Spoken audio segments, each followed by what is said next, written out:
Eu gostaria de convidar agora à nossa tela Nayo Ino, gestor da Western Asset. Seja bem-vindo ao BMC Stock, é um prazer conversar contigo. Uma ótima tarde a você. Boa tarde, Gabriel, tudo bem? É um prazer estar aqui, poder tentar contribuir para discussões aqui do mercado. Obrigado pela oportunidade. Agradecido, caríssimo. Eu espero ter falado o teu nome corretamente, mas aí a gente segue. Eu vou tentar aqui, de todas as formas, me corrigir ao longo da nossa conversa. Hoje é um dia interessante. Tinha a percepção de que o mercado estava segurando um pouquinho as pontas até esta quarta-feira por conta da fala do Powell. O Powell não trouxe grandes novidades, não sei se você gostaria de destacar alguma coisa que tenha mexido com o mercado, mas mesmo sem novidades, parece que os investidores estão um pouco mais confortáveis nesta quarta-feira. A gente vê as bolsas mundiais andando com um pouco mais de folga. Então, bolsa travada nos primeiros 2 dias, quarta-feira sem novidades, mas com os índices internacionais caminhando um pouco. Alguma surpresa, na tua opinião, dessas notícias que apareceram por hoje? Algo que possa estar impactando as negociações? Ou a minha leitura está ali próxima do que está acontecendo, realmente sem novidades, mas é uma preocupação a menos o que o Powell poderia falar ali para o Congresso norte-americano e o pessoal fica um pouco mais confortável? Vamos lá, eu acho que a primeira leitura, né, pelo menos a parcial até agora, dado que ele ainda continua passando a mensagem dele, né, mas de continuidade, né? Como você mesmo mencionou, Gabriel, não teve grandes surpresas, né, em relação ao discurso, mas reforça o tom de data dependent do Fed, né? Então, a nossa bolsa, de certa forma, muito atrelada ao evento lá de fora, né? A discussão sobre os rumos da política monetária americana. Então, os movimentos, principalmente na Treasury de 10 anos, eu acho que tem chamado a atenção, obviamente tem feito preço, a taxa de desconto global, né? Então, isso obviamente impacta aqui o valuation da nossa bolsa, o fluxo de investidores estrangeiros, e você fala, poxa, mas o S&P, por exemplo, não tem necessariamente acompanhado esse comportamento, né? O S&P a gente enxerga aí como com algumas particularidades, principalmente pela composição dele, pelo peso das big techs cujos resultados acabam influenciando bastante o comportamento do índice, né? E aqui a gente tem uma dinâmica, eu dividiria, quando você fala do Ibovespa, né, em 2 bolsas, uma bolsa de commodities, né, onde você fica muito amarrado aí às discussões de China, por exemplo, e preço de petróleo, e a bolsa dos nomes mais domésticos, consumo, healthcare, construtoras, né, onde você são setores que tipicamente sofrem mais influência aí do comportamento da curva de juros, né? Então, isso tudo acaba se somando, e hoje é um dia que eu falei tudo isso para chegar no ponto que hoje é um dia que você tem uma certa combinação positiva, né? O Ibovespa agora subindo um pouco mais de 1%, né? Por volta de 1%. Você tem Petro e Vale ajudando, né? Vale, eu acho que o destaque acaba ficando por conta das discussões aí em cima da sucessão, né? Esse é um peso que tem ficado em cima do papel, tem penalizado a performance do papel, performance recente do papel, né? E os nomes domésticos ajudando por um respiro aí que você está vendo, por exemplo, vindo principalmente na curva de juros, né? A Treasury agora cai por volta de 6 bips, tá? 10 anos. Aqui você tem um fechamento um pouco mais tímido, né? Mas eu acho que isso tudo está contribuindo aí para a outperformance dos nomes domésticos, né? E essa combinação toda acaba favorecendo o Ibovespa aqui. Perfeito, vou até trazer esses dados que o senhor comentava. A Treasury de 10 anos agora com 4,09 de yield, de rentabilidade negociada, então está bem abaixo do início da semana, quando estava 4,13%, 4,15%, cai um pouco aí perante estes últimos dados. No final da semana passada, inclusive, estávamos em 4,20, 4,30, então 4,09 já é bem menor do que tínhamos em algumas negociações anteriores. E quando a gente vai para a nossa curva de juros aqui no Brasil, como estão os DIs, também sendo negociados aí com descontos um pouco menores, mas, por exemplo, para 2029, 5 anos aqui na tela, 10,28% de rentabilidade, uma queda de 0,3%. E agora, quando a gente olha aqui também para o 2034, 10 anos, 0,28%, rentabilidade 10,64%. Então, curva de juros no Brasil seguindo a matriz lá, seguindo as negociações dos Estados Unidos, os Estados Unidos voltam aos 4% de rentabilidade.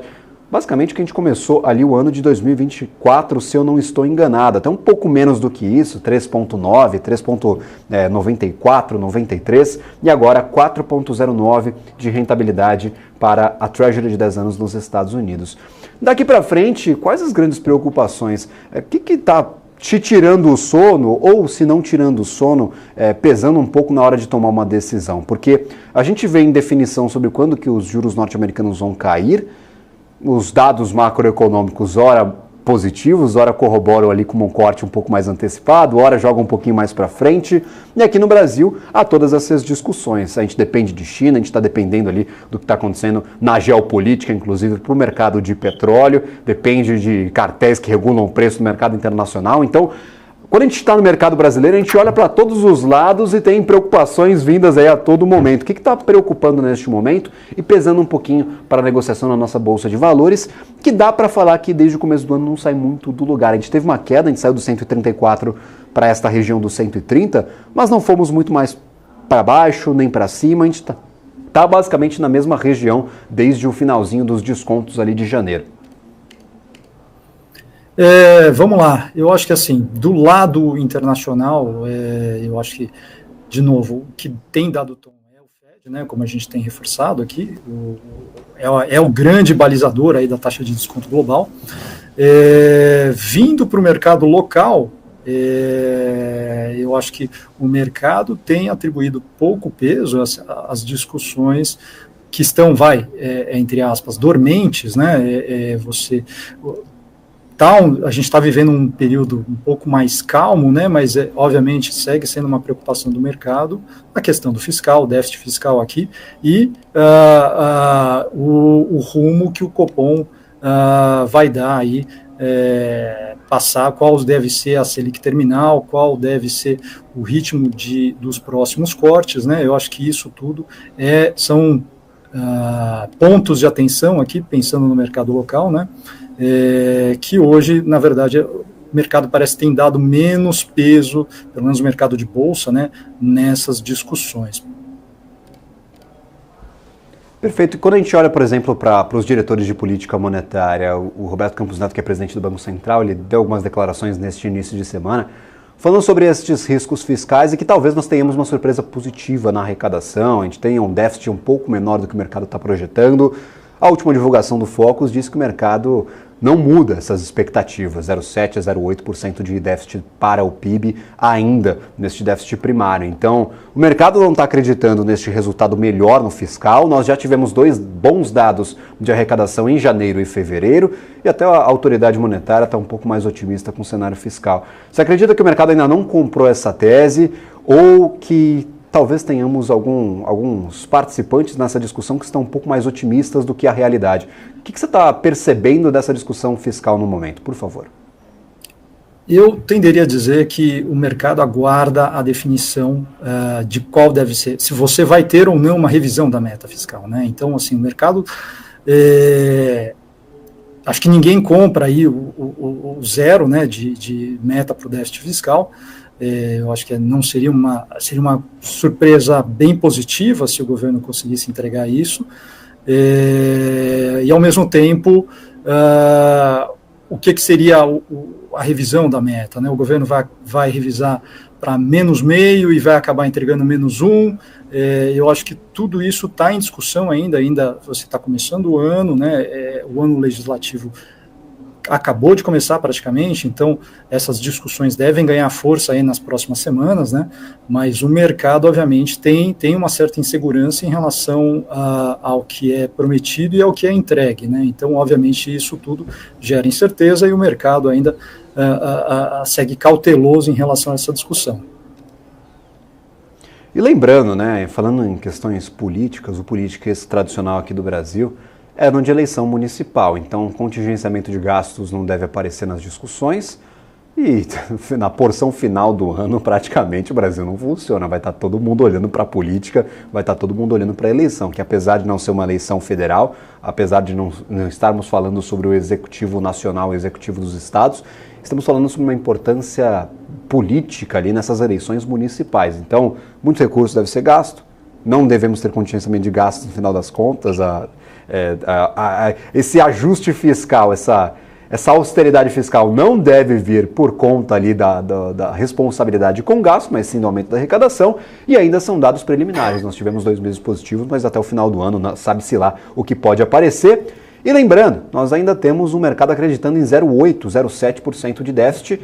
Se revisarmos para menos meio, ainda está um pouquinho fora da meta, né? Essa previsão. Então, a gente vai revisar uma meta para baixo, vai revisar uma meta de déficit zero para menos meio e ainda não vai conseguir cumprir a meta. Como é que o mercado vai reagir a essa relação inteira? Eu acho que são questões, são perguntas a serem esclarecidas aí para os próximos meses. Nayo, muito obrigado pela participação, que prazer enorme tê-lo por aqui. O senhor e toda a equipe da Western serão sempre bem-vindos no BMC Stock. Uma ótima tarde a você e nos vemos em próximas ocasiões. Um bom resto de semana para ti. Obrigado, Gabriel. Obrigado a todos. Até mais. Tchau, tchau.